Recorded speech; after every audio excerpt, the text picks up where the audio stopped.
बघितलं असेल की गृहमंत्री जो संविधानच्या अधिकारावर गृहमंत्री झालेला आहे त्या विषयामध्ये आम्ही त्यांना संविधान भेट देण्यासाठी आलो होतो। आज महिलांना कुठं न्याय देण्याचं काम होत नाहीये। आज महिलाला म्हणतात बेटी पढाओ बेटी बचाओ। आज माझ्या बहिणीला माझ्या मुलीला एवढं मारहाण झालेले, एवढं प्रायव्हेट पार्टला ते सर्व मीडिया समोर एवढं लाठीचार्ज करण्यात आलेलं आहे। त्यांना कुठेही अटक झाली नाही, त्यांच्यावर कुठलीही कारवाई झाली नाही। गृहमंत्री कुठं बोलायला तयार नाही, प्रधानमंत्री बोलायला तयार नाही। आज बघितलं सर सर्व युवक बेरोजगार झालेले आहे, पेपर फुटीच्या विषयामध्ये कोणी बोलायला तयार नाही। याचा निषेध करण्यासाठी आज आम्ही सर्वजण वंचित बहुजन आघाडीचे लोक आलेले।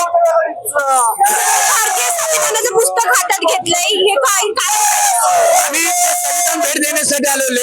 आज गृहमंत्री त्या संविधानच्या माध्यमातून ते बसले, त्या संविधान त्यांना जागरूक करण्यासाठी आम्ही त्यांना देण्यासाठी आलेले की तुम्ही जागृत व्हा आणि गृहमंत्री ह्या युवकांसाठी महिलांसाठी तुम्ही आवाज बोलावा, कुठेही बोलायला तर नाही याच्यासाठी आम्ही सर्वजण उपस्थित आहे।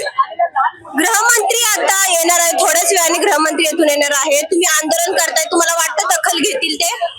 दखल घेणं गरजेचंच आहे, कारण ज्या अमित शहानी दिल्ली येथील जंतर मंतरवर 150 पेक्षा जास्त मुलांवरती AK-47 पॅलेट गन अश्रुधूर वापरून मुलांना रक्तबंबाळ केलं, त्या रक्ताने अमित शहाचे हात माखलेले आहेत। अशा रक्ताने माखलेल्या हाताने अजित डोवाल यांना लोकमान्य टिळक पुरस्कार देणं हे यांना नैतिक अधिकार नाहीये।